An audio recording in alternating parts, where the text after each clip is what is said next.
যে আসাদুজ্জামান উচ্চ বিদ্যালয় কর্তৃক আয়োজিত অনলাইন ক্লাসের সকল শিক্ষার্থীবৃন্দকে স্বাগত। আমি জলি চক্রবর্তী তোমাদের আজকে একটি নবম দশম শ্রেণীর বাংলা প্রথম পত্র ক্লাস করাবো। আজকের ক্লাসের বিষয় হচ্ছে পদ্য। তোমাদের বইয়ের আমার পরিচয় কবিতাটি আমি বিস্তারিতভাবে আজকে আলোচনা করব। তোমরা মনোযোগ সহকারে এই ক্লাসটি করবে। এই কেন নয়, এই কবিতার মধ্যে একটি বিশাল সমৃদ্ধ ইতিহাস লুকিয়ে আছে এবং সেই ইতিহাসটিকে আমার পরিচয় কবিতার কবি সৈয়দ শামসুল হক অত্যন্ত যত্নের সহিত তিনি ফুটিয়ে তুলেছেন। তো আমরা প্রথমে এই কবিতাটি বোঝার আগে আমি সৈয়দ শামসুল হক সম্পর্কে একটু বিস্তারিত বলছি, তোমরা তার সম্পর্কে একটু মনোযোগ দিয়ে শোনো। তো এখানে দেখো লেখা আছে আমার পরিচয় সৈয়দ শামসুল হক। তার জন্ম 1935 সালের 27শে ডিসেম্বর। তিনি কোথায় জন্মগ্রহণ করেন? কুড়িগ্রাম শহরে জন্মগ্রহণ করেন। কত সাল বলছি? 1935 সালের 27শে ডিসেম্বর। এবং তিনি মৃত্যুবরণ করেন 2016 সালের 27শে সেপ্টেম্বর। তাহলে এখানে তার জীবন কাল অর্থাৎ তিনি কত বছর বেঁচেছেন? তিনি 81 বছর বেঁচেছেন। আমি এখানে কেন জীবন কালটা তুলে ধরলাম, কারণ যখন আমাদের নোটটি থেকে প্রশ্ন আসে হয় তার জন্ম তারিখ বা জন্মসাল বা তার মৃত্যু সাল, অনেক সময় আমাদের একটা মনে থাকে আরেকটা মনে থাকে না। তো যেহেতু এখানে আমি তার জীবন কালটা 81 বছর বের করেছি, সেহেতু আমি প্লাস মাইনাস করে এই জন্ম সালটা এবং মৃত্যু সালটা অনেক সময় বের করতে পারব। তারপরে সব সৈয়দ শামসুল হকের পিতা ডাক্তার সিদ্দিক হোসাইন এবং মায়ের নাম সৈয়দা হালিমা খাতুন। তার শিক্ষা জীবন, তিনি মেট্রিক পাস করেন ঢাকা কলেজিয়েট স্কুল থেকে, ইন্টারমিডিয়েট পাস করেন জগন্নাথ কলেজ থেকে এবং ঢাকা বিশ্ববিদ্যালয়ে তিনি কিছুদিন পড়াশোনা করেন। তারপরে তার কর্মজীবন, একসময় তিনি সাংবাদিকতাকে কর্মজীবন হিসেবে বেছে নিয়েছিলেন, কিন্তু তার পরবর্তীতে তিনি সাহিত্যকর্মে এমনভাবে নিমগ্ন ছিলেন যে সাহিত্যকর্মে নিমগ্ন থেকে সাহিত্যটাকে তিনি অনেক সমৃদ্ধ করে তুলেছেন। এই সৈয়দ শামসুল হকের উল্লেখযোগ্য কিছু গ্রন্থ রয়েছে। একদা এক রাজ্যে, অগ্নি ও জলের কবিতা। তার কিছু গল্প আছে, তার মধ্যে রক্তগোলাপ, শীত বিকেল, নুরুল দিনের সারা জীবন। এই হচ্ছে আমাদের এই সৈয়দ শামসুল হকের একটু সংক্ষিপ্ত পরিচিতি। তো শামসুল হক অত্যন্ত বুদ্ধিমত্তার পরিচয় দিয়েছেন তার এই রচনায়। আমার পরিচয় কবিতাটি মূলত এখানে আমরা যে আমাদের স্বাধীন এই সার্বভৌমত্ব, এই বাংলাদেশের পিছনে যে একটা সমৃদ্ধ এবং ঐতিহ্যময় একটা ইতিহাস রয়েছে, সেই ইতিহাসটাকে তিনি তার কবিতার মাধ্যমে অত্যন্ত সুন্দরভাবে তিনি ফুটিয়ে তুলেছেন। তো দেখো, প্রথমে তিনি বলেছেন আমি জন্মেছি বাংলায়, আমি বাংলায় কথা বলি। তো শিক্ষার্থীবৃন্দরা, তোমাদের সামনে সবাই বইটা নিয়ে বসে এবং প্রত্যেকটা কবিতার লাইন তোমরা মনোযোগ সহকারে শুনো। এই প্রত্যেকটা লাইনের ভিতরে এক একটা ইতিহাস রয়েছে। কি বলছেন তিনি? আমি জন্মেছি বাংলায়, আমি বাংলায় কথা বলি, আমি বাংলার আলপথ দিয়ে হাজার বছর চলি। তো কবি এখানে প্রথমেই বলছে যে এই আমি বাংলায় জন্মগ্রহণ করেছি এবং এই বাংলায় কথা বলি। আর এখানে আলপথ বলতে কি বোঝানো হয়েছে? এখানে আলপথ বলতে বোঝানো হয়েছে যে জমির সীমানা, মানে সীমানার পথ। আর আলপথ দিয়ে হাজার বছর চলি বলতে বুঝিয়েছে এখানে হাজার বছর ধরে এই বাঙালি জাতি যে পথ চলছে সেই পথ চলাটাকে এখানে তুলে ধরেছে। চলি পলিমাটি কুমলে আমার চলার চিহ্ন ফেলে। পলিমাটি, নরম মাটি। এখন এই নরম মাটিতে যখন আমি হাঁটি, পা রাখি, তখন কিন্তু আমার পায়ের চিহ্নটা বসে। এখন 13শত নদী শুধায় আমাকে, 13শত নদী আমাকে কি করে জিজ্ঞেস করে কোথা থেকে তুমি এলে?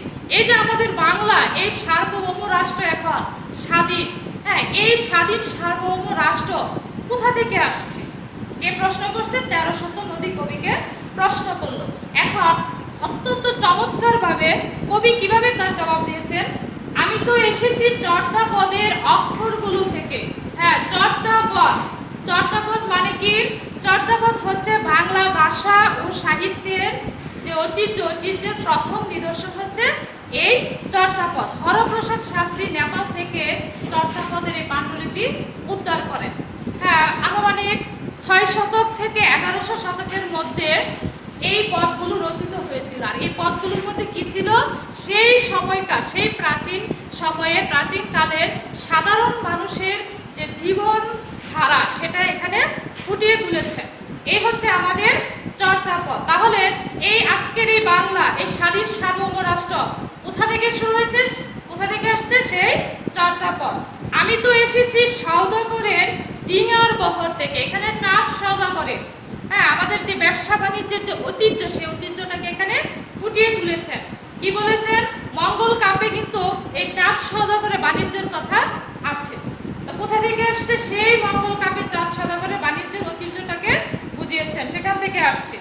আমি তো এসেছি কৈবর্তের বিদ্রোহী গ্রাম থেকে। কৈবর্ত বিদ্রোহ নিশ্চয় তোমরা শুনেছ, কৈবর্ত বিদ্রোহ, হ্যাঁ, এই যে মহিপালের বিরুদ্ধে অনন্ত সামন্ত চক্র মিলে যে বিদ্রোহ করেছিল সেটাই কৈবর্ত বিদ্রোহ নামে পরিচিত। আর এই বিদ্রোহের যে নেতৃত্ব দিয়েছিল, যে নেতা ছিল, সে ছিল এই কৈবর্ত সম্প্রদায়ের লোক। তার মানে আমরা কৈবর্তটা পাইলাম কি, এটা হচ্ছে একটা সম্প্রদায়। যেমন আমরা বলি না যে জেলে, জেলে সম্প্রদায়, তাদেরকে বলা হয় কি, কৈবর্ত। সেই থেকে আসছে আমাদের কৈবর্ত বিদ্রোহ।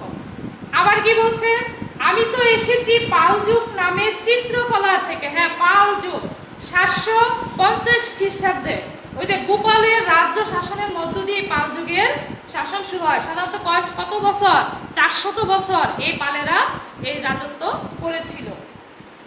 এসেছি বাঙালি পাহাড়পুরের বৌদ্ধ বিহার থেকে। পাহাড়পুরের বৌদ্ধ বিহার কোথায় অবস্থিত, সেই এখন বর্তমান নওগাঁ জেলার বদলগাছি থানার এই পাহাড়পুর গ্রামের এই বিহারটিকে বলা হয় কি, পাহাড়পুরের বৌদ্ধ বিহার।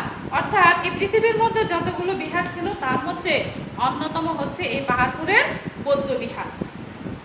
এসেছি বাঙালি জোর বাংলার মন্দির বেদি থেকে। এই জোর বাংলা, দুই বাংলার মন্দির থেকে এসেছি বাঙালি বরেন্দ্র ভূমের সোনা মসজিদ থেকে। বরেন্দ্র ভূমের সোনা মসজিদ কোথায় অবস্থিত, চাঁপাই নবাবগঞ্জ জেলায়। কোথায় অবস্থিত, এই বরেন্দ্র ভূমের সোনা মসজিদ চাঁপাই নবাবগঞ্জ জেলায় অবস্থিত। তবে সেখানে ছোট সোনা মসজিদ অবস্থিত, আর বড়টা অবস্থিত কোথায়, ভারতের গৌড় প্রদেশে। কোথায় বলছি, ভারতের গৌড় প্রদেশে। তারপরে কি আছে দেখো, এসেছি বাঙালি আউল বাউল মাটির দেউল থেকে। মাটির দেউল কোথা থেকে আসছে, দেউল মানে দেবালয়, অর্থাৎ দেব দেবতারা যেখানে থাকে। আমি তো এসেছি সার্বভৌম ভারো ভুইয়ার থেকে। সে কাদের কথা বলছে, ভারো ভুইয়া। আমরা নাম শুনেছি না, ইশাকা, কেদার রায়, প্রতাপাদিত্য। অর্থাৎ এই ভারো ভুইয়ারা বাংলায় যখন পাঠান কররানী বংশের পতন হয় তখন কি হয়ে পড়েছিল, তাদের রাজত্বটা দুর্বল হয়ে পড়েছিল। তখন আলাদা আলাদা, যেমন খুলনা, বরিশাল, সোনারগাঁও, হ্যাঁ, তারপর হচ্ছে ময়মনসিংহ, শ্রীহট্টে বিভিন্ন স্বাধীন জমিদারদের উত্থান হয়। কারা কারা তারা, এই সেই ইশাখা, কেদার রায়, প্রতাপাদিত্য, এমন করে 12 জন। তাদেরকে বলা হয় এখানে কি, বারো ভুইয়া। তাহলে আমাদের এই বাংলা কোথা থেকে, কোন ইতিহাসটা এখানে তুলে ধরেছেন কবি শামসুল হক, সেই বারো ভুইয়াদের কথা। আমি তো এসেছি কমলার দিঘি মহুয়ার পালা থেকে। বিভিন্ন পালা, মহুয়ার পালা, অর্থাৎ এটা বিভিন্ন কাহিনী নিয়ে। যেমন একটা বেদের সম্প্রদায়ের ছেলে ছিল, তার কার সাথে সম্পর্ক হয়েছিল, একটা বেদের সম্প্রদায়ের মেয়ে মহুয়া, তার সাথে জমিদারের ছেলের সম্পর্ক হয়েছিল। এদের নিয়ে যে একটা কাহিনী, সেই কাহিনীগুলো কি বলা হয়েছে এখানে, পালা হিসেবে ব্যবহার করা হয়েছে। আমি তো এসেছি তিতুমির আর হাজী শরীয়ত থেকে। তিতুমিরের আসল নাম কি, সৈয়দ মীর নিসার আলী। তিনি এই কি করেছিলেন, ইংরেজদের বিরুদ্ধে আন্দোলন করেছিলেন। আর আছে হাজী শরীয়ত। হ্যাঁ, হাজী শরীয়তকে, তিনি দীর্ঘদিন মক্কা থেকে ইসলাম ধর্মের উপর একটা পাণ্ডিত্য অর্জন করেছিলেন, তিনি দক্ষতা অর্জন করেছিলেন। তারপরে এই হাজী শরীয়তুল্লাহ তিনি সেই সমাজ থেকে বিভিন্ন ধরনের কুসংস্কার দূর করেন, বিভিন্ন আন্দোলন করেন। আর এই যে আমরা ফরায়েজি আন্দোলনের কথা শুনেছি না, এই ফরায়েজি আন্দোলনই তিনি করেন, নেতৃত্ব দেন। হ্যাঁ, এই সমাজ থেকে যত কুসংস্কার আছে এবং এই সমাজের মানুষকে সেই ইসলাম ধর্মের প্রতি তিনি আনুগত্য সৃষ্টিতে সহযোগিতা করেন। এই হচ্ছে আমাদের হাজী শরীয়তুল্লাহ। তারপরে আছে আমি তো এসেছি গীতাঞ্জলি ও অগ্নিবীণার থেকে। গীতাঞ্জলি কার লেখা, বিশ্বকবি রবীন্দ্রনাথ ঠাকুরের লেখা গীতাঞ্জলি। তাহলে এখানে গীতাঞ্জলি বলে কাকে বোঝানো হয়েছে? সে রবীন্দ্রনাথকে। তারপরে আবার বলেছে অগ্নিবীণা। অগ্নিবীণা কার লেখা? কাজী নজরুল ইসলাম। এসেছি বাঙালি ক্ষুদিরাম আর সূর্য সেনের থেকে। ক্ষুদিরাম বসু তিনি কি করেছিলেন? ব্রিটিশদের বিরুদ্ধে আন্দোলন করেছিলেন। এক অত্যাচারী ম্যাজিস্ট্রেট ছিল কিংসফোর্ড, সেই অত্যাচারী ম্যাজিস্ট্রেটকে মারতে গিয়ে তিনি ভুলবশত দুইজন ইংরেজ নারীকে মেরে ফেলেছিলেন। পরে তাকে কি করা হয়েছিল? রুদ্ধশ্বাসে তাকে ফাঁসির মাধ্যমে তাকে মেরে ফেলা হয়। তারপরে সেই সূর্য সেন, মাস্টারদা সূর্য সেন, তিনিও কিন্তু এই ব্রিটিশ বিরোধী ছিলেন, ব্রিটিশদের বিরুদ্ধে তিনি আন্দোলন করেছেন। এসেছি বাঙালি জয়নুল আর অবন ঠাকুর থেকে। জয়নুল চিত্রশিল্পী, সে জয়নুল আবেদিন। হ্যাঁ, আর অবন ঠাকুরও কিন্তু একজন চিত্রশিল্পী, তবে শিশু সাহিত্যিক হিসেবে তার একটা বিশেষ খ্যাতি রয়েছে। অবন ঠাকুর, অবনীন্দ্রনাথ, তিনিও কিন্তু এই রবীন্দ্রনাথের কি ভাইয়ের ছেলে, এই অবনীন্দ্রনাথ। এসেছি বাঙালি রাষ্ট্রভাষা লাল রাজপথ থেকে। তাহলে রাষ্ট্রভাষা লাল রাজপথ মানে আমাদেরকে কোন সময়টাকে ইঙ্গিত করে? সে 1952 সালের ভাষা আন্দোলনকে ইঙ্গিত করে। এসেছি বাঙালি বঙ্গবন্ধু শেখ মুজিবর থেকে। তাহলে তিনি আবার কোথা থেকে এসেছেন? সেই শেখ মুজিবর কে? অবিসংবাদিত নেতা। হ্যাঁ, এই শেখ মুজিবুর রহমানের নেতৃত্বে, বিস্ময়কর প্রতিভাদীপ্ত নেতৃত্বে আজকে কি করেছিল? সে দীর্ঘ 9 মাস যুদ্ধের মাধ্যমে আজকের স্বাধীন বাংলা বিজয় অর্জন করেছিল। কার নেতৃত্বে? সেই জাতির পিতা অবিসংবাদিত নেতা বঙ্গবন্ধু শেখ মুজিবুর রহমানের নেতৃত্বে। তারপরে আছে কি? আমি যে এসেছি জয় বাংলার বজ্রকণ্ঠ থেকে। বজ্রকণ্ঠে আমি যে এসেছি 71-এর মুক্তিযুদ্ধ থেকে। তাহলে এগুলো কি এক একটা ইতিহাস নয়? সে 71 সালে কিভাবে আমাদের এই বাংলাদেশটা স্বাধীন হয়েছে, জয়যুক্ত হয়েছে, সেই ইতিহাসটাকে কবি শামসুল হক এখানে তুলে ধরেছে। এসেছি আমার পেছনে হাজার চরণ চিহ্ন ফেলে। এই যে সেই চর্যাপদ থেকে আস্তে আস্তে বিভিন্ন ইতিহাসের মাধ্যমে তিনি আজকের অবস্থানে এসে পৌঁছেছেন, তার পিছনে কি হাজার চিহ্ন রেখে গেছেন তিনি। সুদাও আমাকে। এখন কবি বলতেছে ওই সময় তো তুমি আমাকে জিজ্ঞেস করেছিলে কোথা থেকে তুমি এলে, এখন তো আমি তার ইতিহাস তোমাদের সামনে তুলে ধরেছি, এখন তুমি আমাকে সুদাও, জিজ্ঞেস করো, আমাকে বলো এতদূর তুমি কোন প্রেরণায় এলে। তাহলে এতটা পথ যে পাড়ি দেওয়া হয়েছে কোন প্রেরণায়? তবে তুমি বুঝি বাঙালি জাতির বীজ মন্ত্রটি শুনো নাই? Very very important. কি বলছে? তুমি কি বাঙালি জাতির বীজ মন্ত্রটি শুনো নাই? তাহলে আমাদের সেই বীজ মন্ত্রটি কি? আমাদের বীজ মন্ত্রটি হচ্ছে সবার উপরে মানুষ সত্য, তাহার উপরে নাই। একসাথে আছি, একসাথে বাঁচি, আজও একসাথে থাকবো, সব বিভেদের রেখা মুছে দিয়ে সাম্যের ছবি আঁকবো। অর্থাৎ আমাদের সবচেয়ে বড় পরিচয় হচ্ছে আমরা মানুষ। হ্যাঁ, এই মানুষের সবার সম্মিলিত প্রচেষ্টাই কিন্তু আমাদের আজকের এই কি স্বাধীন সার্বভৌম রাষ্ট্র। এই মহান মুক্তিযুদ্ধের সময় কিন্তু বিশেষ করে কোনো এক শ্রেণীর শুধু মানুষ এখানে যুদ্ধ করেনি, সকলের সম্মিলিত, সকলের সাম্যের মাধ্যমে কিন্তু আমরা আমাদের আজকে এই স্বাধীন রাষ্ট্র উপহার পেয়েছি। তো শিক্ষার্থী বন্ধুরা, এই শামসুল হক অত্যন্ত চমৎকারভাবে তার কবিতায়, তার লেখনের মাধ্যমে সেই ইতিহাসটাকে তুলে ধরেছেন।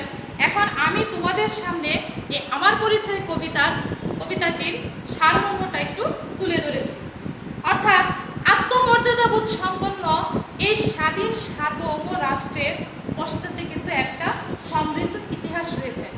এই সৈয়দ শামসুল হক তার মমত্বের দ্বারা, অত্যন্ত মমতার সঙ্গে তিনি আমার পরিচয় কবিতাটি লিখেছেন এবং সেই ইতিহাস, ঐতিহ্য ও সংস্কৃতিকে তিনি সুন্দরভাবে সেখানে ফুটিয়ে তুলেছেন। এই যে অসাম্প্রদায়িক সেই কবিদের দ্বারা সৃষ্ট চর্যাপদের মাধ্যমে যে অসাম্প্রদায়িক জীবনবোধের পরিচয় তিনি এখানে ফুটিয়ে তুলেছেন, তার মধ্যে কি কি রয়েছে? নানা ধরনের আন্দোলন রয়েছে, বিভিন্ন বিপ্লব রয়েছে এবং তার মতাদর্শের বিকাশ হতে হতে তারপরেই কিন্তু আমরা আমাদের আজকের এই বাংলায় এসে পৌঁছেছি।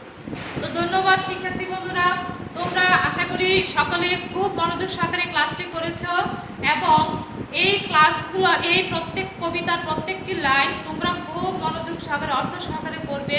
এটা একটা ইতিহাস, আমাদের ইতিহাসটাকে সুন্দরভাবে জানবে এবং এই ইতিহাসটাকে, এই সমৃদ্ধ ইতিহাসটাকে জানতে পারলে আমরা কি করতে পারবো, আজকে যে এখানে স্বাধীনভাবে দাঁড়িয়ে আছি, হ্যাঁ, স্বাধীনভাবে কথা বলতে পারছি, স্বাধীনভাবে জীবনযাপন করতে পারছি, সেটার স্বাদ আমরা উপভোগ করতে পারবো।